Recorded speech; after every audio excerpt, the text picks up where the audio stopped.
Alors dans cette 8e vidéo de cette seconde partie du cours d'introduction ORL, on va comparer les algorithmes de Sarsa et de Q-Learning sur des environnements pratiques, et notamment sur les environnements Frozen Lake et Cliff Walking. Alors pour rappel, on l'avait vu dans la première partie de ce cours, dans la fin de la première partie, l'environnement Frozen Lake, donc il s'agit en fait d'un grid world, c'est-à-dire que en fait on a une grille sur laquelle on va en avoir un agent qui va se déplacer. L'état, eh bien en fait il y a 16 états différents, c'est-à-dire un état par position possible, vu qu'il y a 16 grilles, donc chaque état est distinct. Il y a également donc 4 actions possibles, donc nord, sud, est et ouest. Et puis également il y a une récompense qui est de +1 si l'agent arrive à se déplacer de ici à ici, c'est-à-dire atteindre l'objectif, et sinon il y a 0 partout, pour toutes les autres transitions, et l'environnement commence à chaque fois avec l'agent qui est dans cette position. Et puis l'idée qui différencie cet environnement, c'est donc le Frozen Lake, d'un grid world qui est classique, c'est deux choses. La première, c'est qu'il y a des points d'eau, et si jamais l'agent tombe dans ces points d'eau, l'environnement se termine. Et puis, il faut savoir que les actions ne sont pas déterministes, c'est-à-dire que si l'agent veut aller devant lui, il n'a en fait qu'une chance sur 3 d'aller devant lui, et il a une chance sur 3 d'aller à gauche, et une chance sur 3 d'aller à droite, donc relativement à sa position. En fait, on simule le fait que l'agent marche sur un lac d'eau gelée, et donc il peut glisser et donc tomber dans les trous. Donc dans la première partie de ce cours, on avait résolu cet environnement avec des méthodes utilisant les probabilités de transition de cet environnement. Et bien dans cette vidéo, on va appliquer des algorithmes, cette fois modèle free, à cet environnement, c'est-à-dire qu'on ne va pas donner les probabilités de transition aux algorithmes, ils vont seulement interagir avec l'environnement pour découvrir la politique optimale. Alors, donc, je remets les pseudocodes de ces deux algorithmes qu'on va comparer, donc Sarsa et Q-Learning. Donc, en fait, ils sont assez similaires en termes de pseudocode, même si il y a quand même une différence fondamentale, c'est que donc l'un est on policy alors que l'autre est off policy. Donc là, je vous renvoie aux vidéos pour en savoir plus. Alors, on ne va pas comparer le n-step Sarsa et le TD lambda, on le fera peut-être dans une prochaine vidéo. Alors, voici les résultats obtenus lorsqu'on lance Sarsa et Q-Learning sur l'environnement donc Frozen Lake. Donc on voit là le nombre de steps en fonction, on voit le taux de réussite en fonction du nombre de steps, et on voit que donc, le taux de réussite converge pour les deux algorithmes autour de 0,7, ce qui est en fait le taux de réussite maximal, vu qu'on ne peut pas avoir un taux de réussite de 1 sur cet environnement, puisque en fait les probabilités sont, les actions sont stochastiques, sont aléatoires, donc forcément on peut perdre même en ayant la politique optimale, mais on voit que les deux algorithmes ont réussi à converger au bout de à peu près 25 000 steps, et on voit finalement que les deux ont à peu près des performances similaires. Alors justement, on va voir maintenant comment évaluer un algorithme d'apprentissage par renforcement.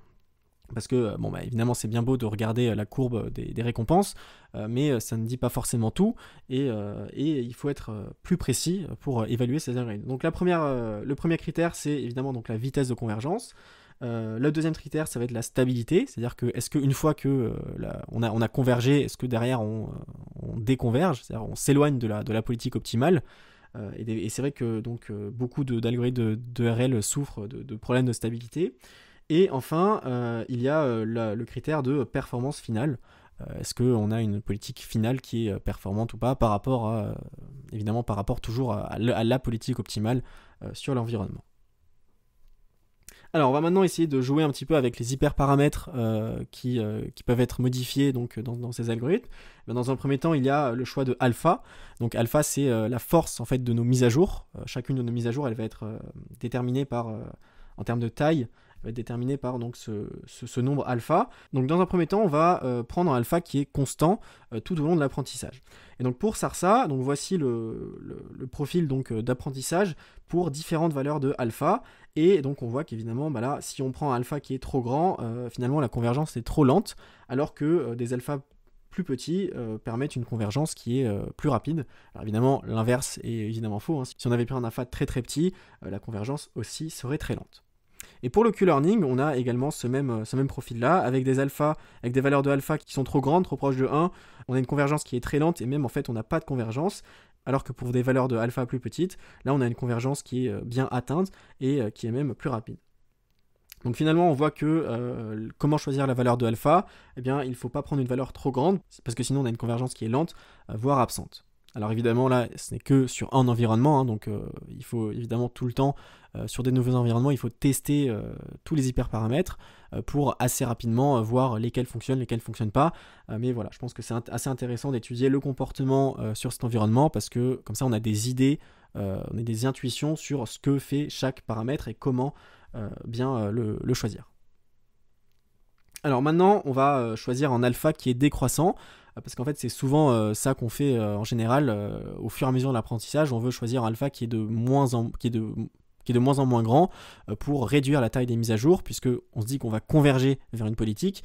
Donc si on veut converger, on va réduire nos mises à jour, comme ça on se rapprochera de la politique optimale, et comme ça on réduit l'impact de chaque mise à jour au fur et à mesure qu'on se rapproche de la politique, et comme ça on a moins de chances d'être complètement déplacé vers une politique qui n'est plus du tout optimale. Donc on le voit pour Sarsa et pour Q-Learning, finalement choisir un alpha qui est décroissant, et bien ça permet de réduire la dépendance à la valeur de alpha. Là on voit que cette fois-ci que pour toutes les valeurs de alpha, donc de départ, et bien la convergence est atteinte, hein, plus ou moins. On a quand même encore des différences de vitesse de convergence, mais elles sont beaucoup plus moindres que par rapport à tout à l'heure. Et ce qui est intéressant aussi, c'est que ça accélère la convergence, surtout pour Sarsa. Si on regarde le profil d'apprentissage ici par rapport à celui qu'on avait avant, on a globalement une vitesse de convergence qui est plus grande.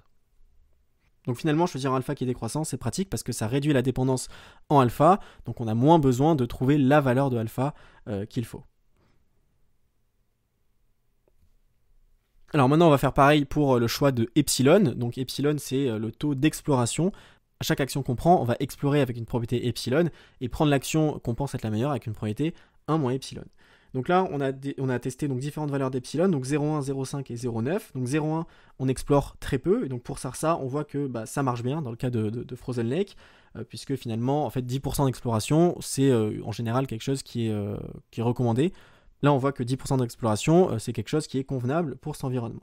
Et au contraire, d'une exploration qui est trop grande, de 0,5 ou de 0,9, l'algorithme n'arrive pas à apprendre. On voit que vraiment, il n'y a aucune convergence. Alors pourquoi est-ce qu'on observe cela ? Eh bien, il y a trop d'exploration lorsqu'on a des valeurs d'epsilon grandes.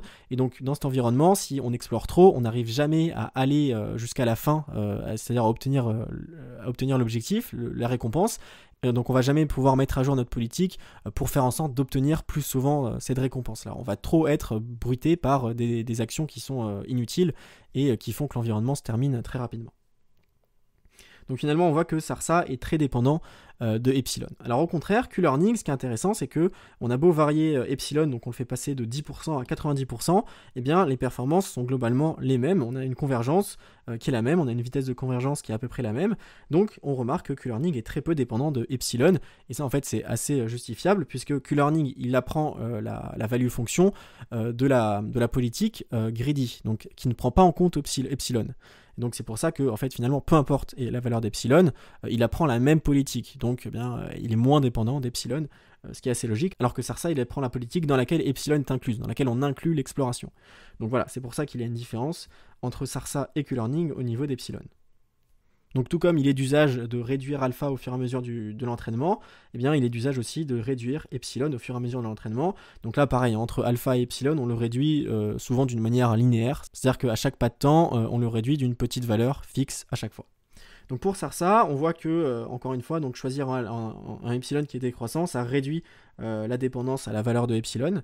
Et pour Q-Learning, là, attention cette fois-ci, si on choisit un epsilon qui est décroissant, là on voit qu'on n'aura pas de convergence, puisque finalement la politique de comportement, elle ne va plus couvrir la politique optimale. C'est-à-dire qu'en exécutant des actions avec la politique de comportement, on n'arrive plus à obtenir les récompenses nécessaires pour pouvoir en déduire la politique optimale. Donc c'est un peu ce que je disais tout à l'heure avec la politique trop aléatoire pour atteindre les récompenses. Et donc finalement là on voit qu'on n'a plus du tout de convergence. On va maintenant voir un autre environnement qui est l'environnement de Cliff Walking, qui est assez connu et qui est souvent utilisé pour illustrer justement la différence entre Sarsa et Q-Learning, ou plus généralement entre des algorithmes on-policy et off-policy. Donc l'idée c'est encore d'avoir un grid world avec un agent qui va se déplacer, il va commencer donc ici et terminer ici, enfin s'il y arrive, voilà. Il y a 37 états, c'est-à-dire en fait toute cette case-là plus l'état de départ. On a 4 actions, cette fois-ci les actions sont déterministes. Et pour ce qui est des récompenses, on a -1 de récompenses par time step, donc par pas de temps, c'est-à-dire qu'on va forcer l'agent à aller vite. Et l'agent récupère -100 si jamais il tombe dans la lave ici. et s'il tombe dans la lave ou qu'il atteint la récompense, l'environnement se termine. Donc l'agent, pour recevoir le plus de récompenses possible, eh bien, il a intérêt à aller rapidement sur la case qui lui permet de terminer l'environnement sans recevoir de récompenses négatives. Alors voici la politique optimale qu'on obtient en entraînant Sarsa avec epsilon qui est constant égal à 2. On voit que l'agent il va éviter au maximum la lave et donc il va directement aller contre le mur le plus loin possible de la lave pour ensuite revenir sur le bloc de diamant. Alors que si on compare ça avec Q-Learning, eh bien Q-Learning en fait lui il ne va pas prendre en compte la lave, il va juste prendre le chemin le plus court pour aller au bloc de diamant.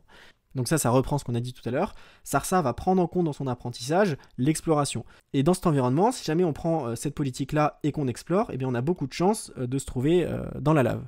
Et on a donc beaucoup de chances d'avoir une récompense fortement négative. Donc Sarsa, eh bien, il va prendre en compte ça et s'éloigner de la lave. Alors qu'au contraire, Q-Learning, comme on l'a dit, il prend en compte seulement la politique optimale. L'exploration, elle est seulement là pour lui fournir des données, mais il ne va pas apprendre de cette exploration-là, entre guillemets, il va seulement apprendre à propos de la politique optimale. Donc c'est pour ça que lui, directement, il prend le chemin le plus court dans cet environnement. Alors pour conclure rapidement, on a vu que donc pour Sarsa et Q-Learning, faire baisser alpha et epsilon est souvent utile pour en fait tout simplement faire baisser la dépendance de ces algorithmes à propos de ces hyperparamètres là.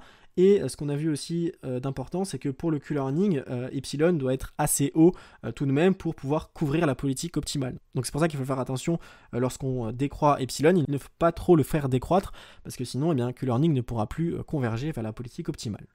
On peut également utiliser les 3 critères pour évaluer un algorithme de reinforcement learning, la vitesse, la stabilité ainsi que la performance finale. Et enfin, on a vu la différence fondamentale entre Sarsa et Q-Learning, notamment sur ces exemples d'environnement cliff walking qui nous permet bien de visualiser cette différence profonde.